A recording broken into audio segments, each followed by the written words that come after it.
Hi,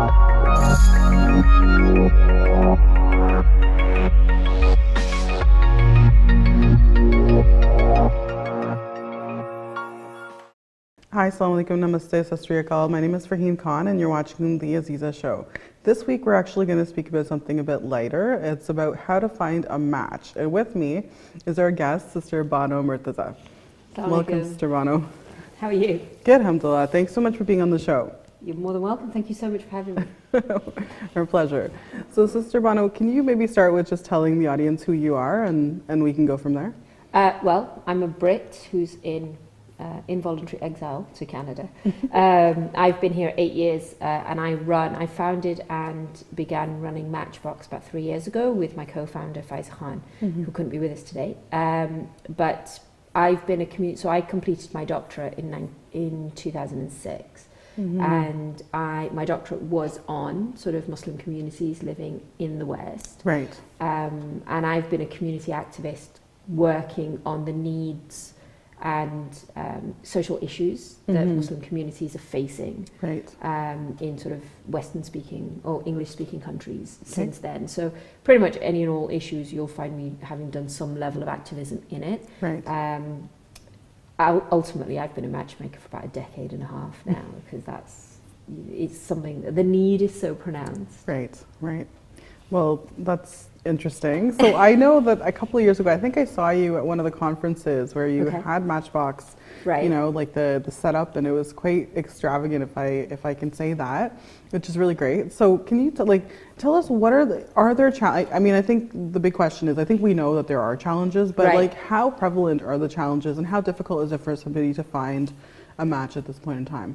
I think in some ways it's unprecedented because we've entered into an era that nobody really has experienced before, where we are so connected to people on social media, but really so disconnected from ourselves and from any meaningful relationships that we have with people, right? Yeah. I find people will talk to me, my clients will talk to me, and even their best friends are people who they now interact with over Facebook or on Twitter or on Instagram, as opposed to actually finding the opportunity to spend time with one another. Right, right. And that time is something we really struggle to eke out. And so often, if people do get to eke it out, they spend time with people they already know.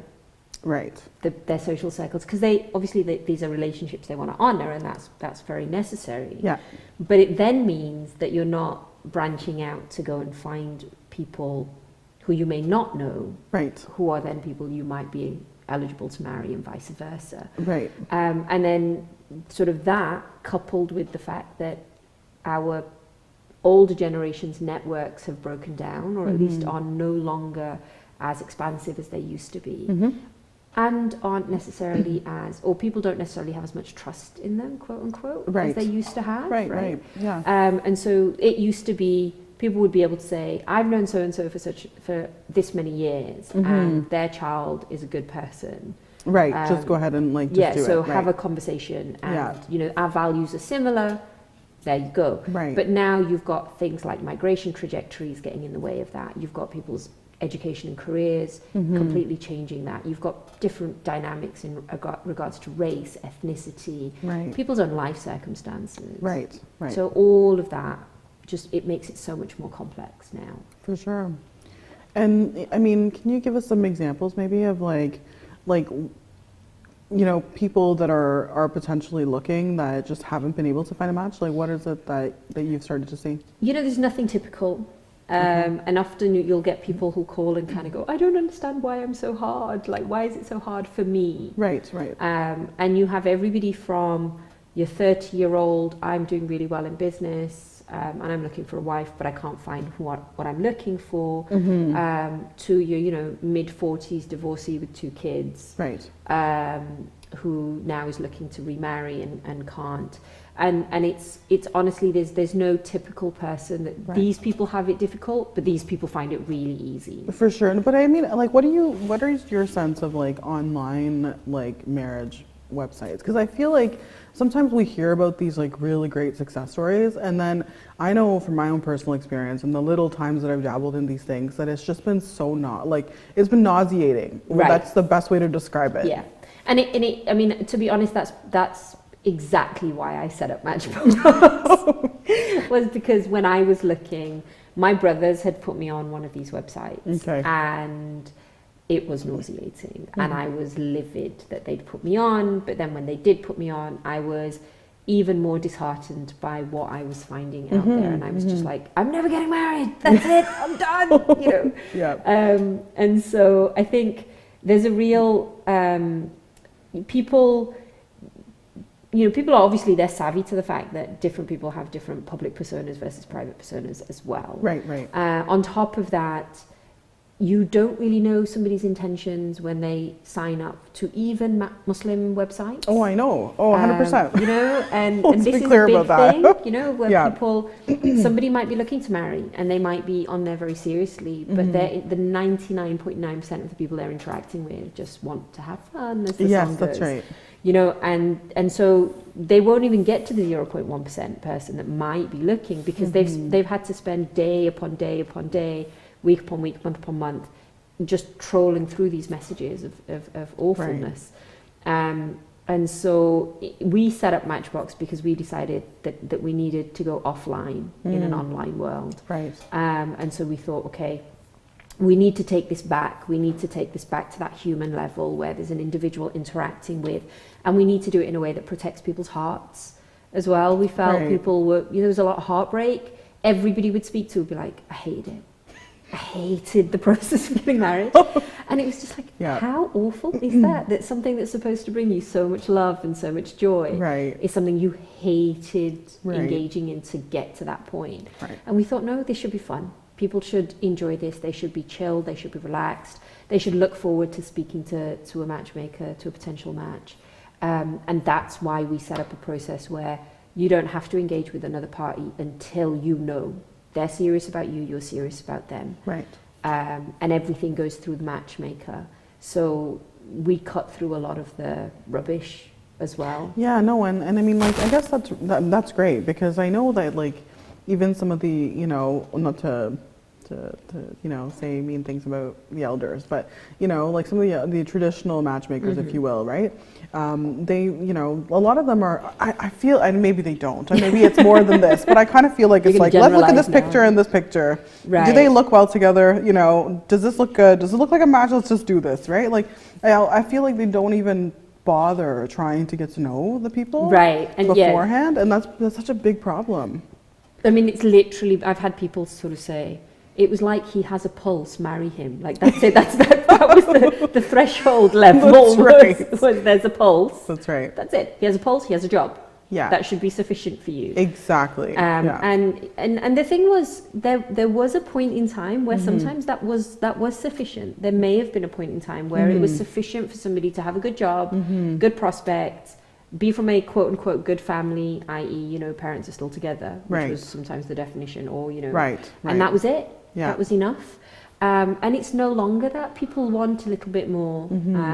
We are ripped in so many different directions that now people are looking, when they look to have what they want within their home, they need something a bit more substantial. Right.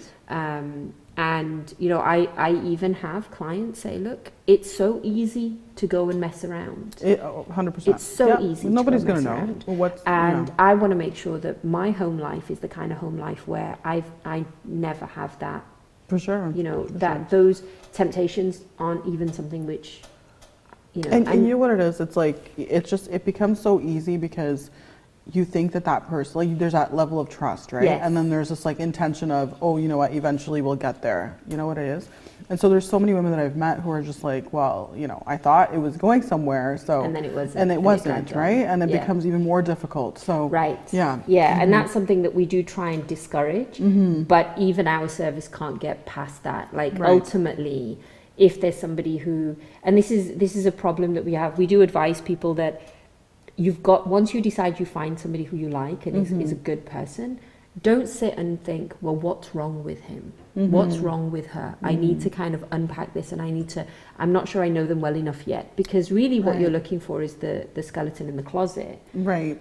You've already made up your mind, but the skeleton in the closet, and if you look for it hard enough, you'll find it. Right. You'll always find it. The question is, do you like somebody enough to think I could work through most things with this person, and I trust them enough to be able to do that, and vice versa. Because ultimately it's not until you get married that you're really going to know them anyways. For sure. But there is a place to say that these things get sort of ruined the longer 10 months, 2 years down the line, right? The grass starts to look greener. Mm-hmm. Yeah, it's always challenging. I mean, I guess the other question that I had was, do you find that some, like, especially online, I found this, like, and maybe we can talk about this after the break, but it's just, do you have a sense that people feel as if there's too many options and that they can just continue to keep searching because there must be something better out there?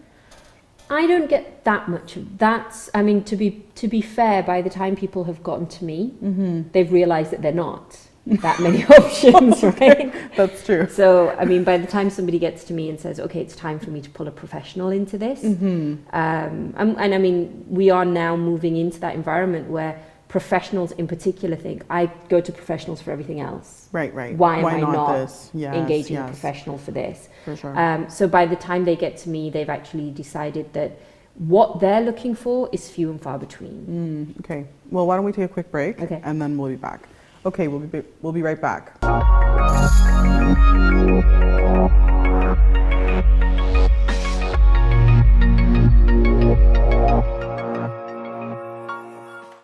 Hi everyone, welcome back. So, Sister Bonna, before the break, we were just talking about, like, do we feel like there's too many options? And you said that, by the time they get to you, they've realized that there's not, right? Right. But do you think that why are people single? Like, what is the reason for that? Sometimes I kind of feel like my clients stand in their own way. Okay. So we very rarely get somebody who says, you know what, I'm just looking for somebody who's a really good, really kind, really caring, genuine person. Right.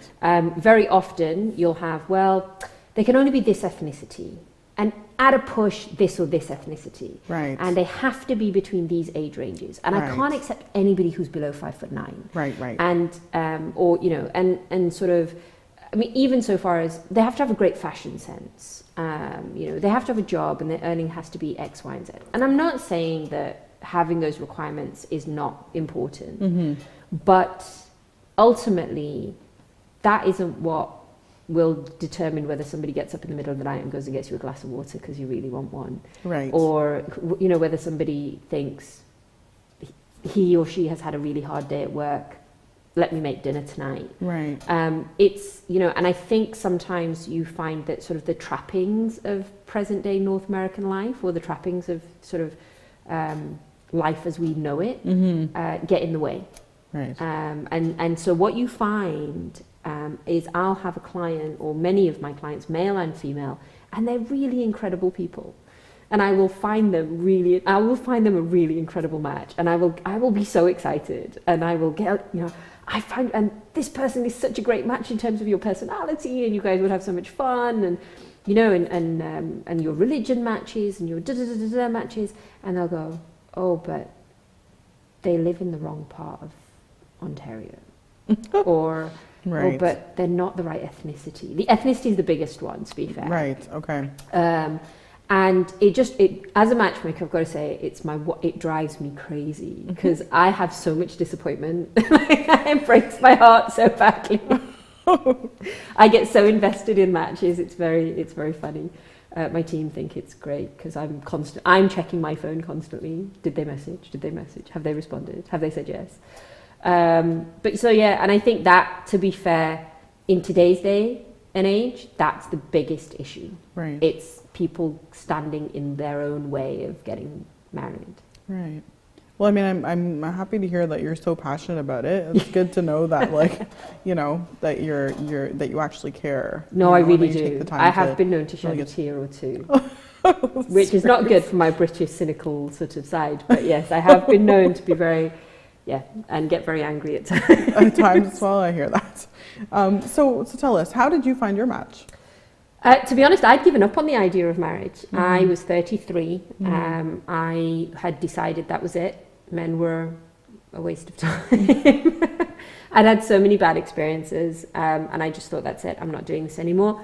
And my husband is a singer-songwriter, and I saw him on stage, and my best friend was also single at the time. She's married now, she has 2 beautiful children. And she said, oh, I just want to give him a cuddle. And I thought, ooh, there's a spark. And so there was a mutual friend that I knew, and I didn't know who my husband was from Adam. This was the very first time I'd seen him. Right. And so I said to my mutual friend, is he single? Because if he is, I've got a match for him. And she was older than me. She's a good decade older than me. And she just basically started to yell at me. Do you know that you're single too? Do you know that you should be looking for yourself? So then she said to me, I'm going to tell him about you. And I was like, no, I'm not interested. I'm not. And then she called me back later that afternoon and she said, he really wants to talk to you and he's going to give you a call. On the flip side, she'd said to him, she really is expecting your call. You better call her, And he was thinking, I don't want to speak to her. I'm not looking. I don't want to get married. Why am I being put into this situation? Right. But she's older than both of us. And so out of respect for her, and also out of the fact that he's too chivalrous to not call somebody waiting for his call, he thought, I'll give her a call, I'll fob her off, and, everything will be fine. He called me, I spoke to him, I thought he was a jerk. He thought I was crazy. And that was it, end of first conversation. Next day, my teachers had always said to me, I've got a very special sort of spiritual and religious teacher, and she had said to me, you're really hard on men. You're too hard on men. You need to be a bit easier. And so I'd been reflecting on that because I thought he was a jerk on the first conversation. So then I sent him a text and I said, I have to speak with you this evening. And he said, why? And I said, because I think you're a jerk and I'd like to give you the opportunity to prove me wrong. And he thought this was crazier still, but he thought this was really funny. And so he called me again. By the third conversation, so we had 5 conversations over 6 days. By the third conversation, he had decided that this was it, and he proposed. I waited for the 5th conversation because I wanted his references first. So I reached out to our mutual teachers. And once his references came in, I said yes. And my parents were just like, Canada? Are you insane? I was like, I think I might be, but this is it. This is the one. And 8 years later, I'd marry him again in a heartbeat. Amazing. That's great. Very cool. So, I guess that just goes to show, right? That sometimes when you're not looking, or even when you are looking, you could easily find somebody. And sometimes it's just getting to know the person, well enough to be able to make that decision. Right? Absolutely. And I mean, for me, I had gotten to a point where I would say to my parents, if they live an hour away, if they live further than an hour away from you, I'm not marrying them. Interesting. I'm not even considering them. And so when my parents heard Canada, they were just like, so I had 2 criteria. They have to be close to you and they have to pray 5 times a day. Right? If they don't fear God, they won't treat me well. Right. When it all goes wrong, they need to behave the way they behave, not because of me, not because they think I'm fabulous, but because of God. Right. And so those are my 2 criteria. My parents had others, and my brothers, I have 5 brothers, so they all had their own criteria, right? 5 brothers. But those are my 2. And so he didn't meet one of my only 2 criteria. But yet, if I had kind of stuck to that, I wouldn't have met somebody who is literally the most amazing person I've ever met in my life. Amazing. That's great. So tell us then, how does Matchbox work? How do people get involved and sort of get started if they are interested? Well, so we do have a website. So whilst we are offline, we do have a website. So people would go on, and our website is Your Search Ends Here. Right. Because we aspire to do good things. So that's great. So they would go online and they would submit what is a very short profile. But that is not viewable to anybody. Only the matchmakers see that. And then they book an appointment to see us, to be interviewed, not in person, but over the phone. We interview every single one of our clients. We get to know every single one of them. And then we have levels of membership. So we have a basic membership, which is $50. And basically that kind of allows you to be searchable, quote unquote. So if I'm looking for somebody, I would, you would, and you come up as a match, then I'd get in touch with you. And then we have a premium membership, which is $250, where you're the person I'm conducting a search for every week, or my matchmakers are conducting searches for every week. So once we've gotten to know you, on a weekly basis, we're looking to see, are there any matches? Then we get in touch with you.